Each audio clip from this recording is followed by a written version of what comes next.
कल जो सैंपल्स आए थे वो करीब 643 सैंपल्स हमारे द्वारा लगाए गए थे, जिनमें से 94 पॉजिटिव आए हैं और उसमें से 550 की संख्या में निगेटिव आए हैं। कुल मिलाकर अभी तक हम लोग 7,355 सैंपल्स लगा चुके हैं और अभी तक की जो पॉजिटिव आज की तारीख में है वो 1466 की संख्या है। मृतकों की संख्या अभी 65 है। कल 2 मृत्युओं की सूचना प्राप्त हुई थी, जिन्हें मिलाकर अभी 65 मृत्यु हो गई है। इसके अलावा सबसे अधिक जो खुशी वाली बात है वो ये है कि कल 43 लोगों को नेक्स्ट मेडिकल कॉलेज से डिस्चार्ज किया गया था और वो पूर्णतः स्वस्थ होकर अपने डिस्चार्ज हुए थे। दूसरा ये है कि वाटर लिली और रॉबर्ट नर्सिंग होम, ये 2 ऐसी जगह हैं जो हमारे सीसीसी में आते हैं, यानी कि कोविड केयर सेंटर में आते हैं। यहाँ भी कई लोगों के प्रथम रिपोर्ट नेगेटिव आ चुकी है और उनके सेकंड रिपोर्ट अगर नेगेटिव आती तो कल उन्हें भी डिस्चार्ज कर दिया जाएगा।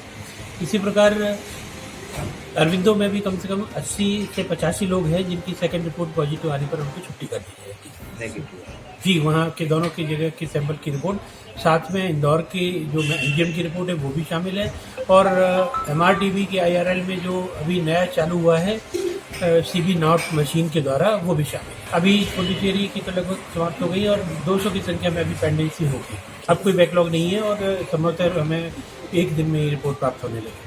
देखिए, प्रमुख कारण जो था वो तो तंग बस्तियों में रहने के कारण था। लोगों में जो इन्फेक्ट हुए हैं एक ही परिवार के लोग होते गए। हमारे हॉटस्पॉट अगर हम चिन्हित करें जिनमें 10 से ज़्यादा केसेस हैं तो वो लिमिटेड मात्रा में निकले, यानी कि सिर्फ 20 या 21 ही ऐसे हॉटस्पॉट निकले।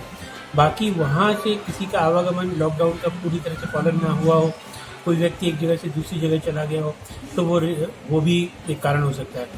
एक और अन्य कारण में, जैसे कल हमारी एक डॉक्टर जो कि टाटपट्टी वाकल में ड्यूटी करती थी पर रहती वो किसी और क्षेत्र में थी, वो पॉजिटिव पाई गई तो उनका क्षेत्र तो उनका घर ही कहलाएगा।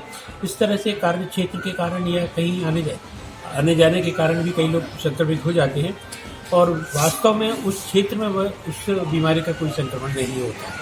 देखिए, अभी जो नई गाइडलाइन है उसके हिसाब से 3 श्रेणियों में बांटा गया है। कोविड केयर सेंटर में उनको जो पॉजिटिव तो है लेकिन किसी भी तरह का कोई सिम्टम नहीं है या बहुत मामूली लक्षण है, उनको कोविड केयर सेंटर में रखा जाएगा। इनसे मॉडरेट श्रेणी वाले जो लोग हैं जिन्हें थोड़ा बहुत तकलीफ है उनको रखा जाएगा डीसीएचसी में, और जो सिम्टोमेटिक वाले या थोड़े गंभीर किस्म के मरीज हैं उन्हें डेडिकेटेड कोविड हॉस्पिटल यानी कि डीसीएच में रखा जाएगा। ये प्रक्रिया का पालन हमारे यहाँ प्रारंभ हो चुका है। उसी के तहत अरविंदो और इंडेक्स से कई ऐसे मरीज जो पॉजिटिव तो थे लेकिन उन्हें कोई लक्षण नहीं था, ऐसे मरीजों को हमने जो हमारे सेंटर्स बनाए हुए Covid care centre, water lily या प्रेसिडेंट होटल या फिर रॉबर्ट नर्सिंग होम, यहाँ पर हमने शिफ्ट कर दिया है। उनके 14 दिन पूरे होने के बाद उनका प्रथम टेस्ट भी कर लिया गया है जो कि निगेटिव आया है। जिन जिन लोगों के निगेटिव आए हैं इन्हें हम सेकेंड टेस्ट 24 घंटे के बाद करके, यदि वो भी निगेटिव आता है तो हम उनकी छुट्टी करेंगे। देखें, अगर कुछ दिनों पहले का ट्रेंड देखें तो हम लोग बिल्कुल डबल फिगर में बहुत कम मात्रा में आ गए थे। कई बार किसी दिन तो एक सिंगल फिगर में भी डाटा था हमारा।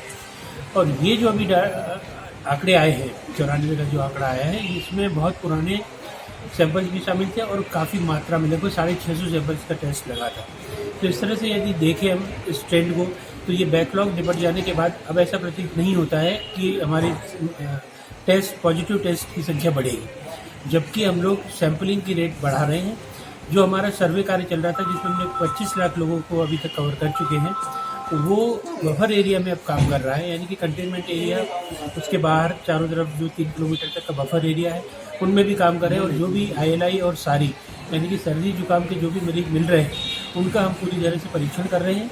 यदि उनमें किसी को लक्षण पाया जाएगा तो उनका हम blood sampling, sampling throat swab भी कराएंगे।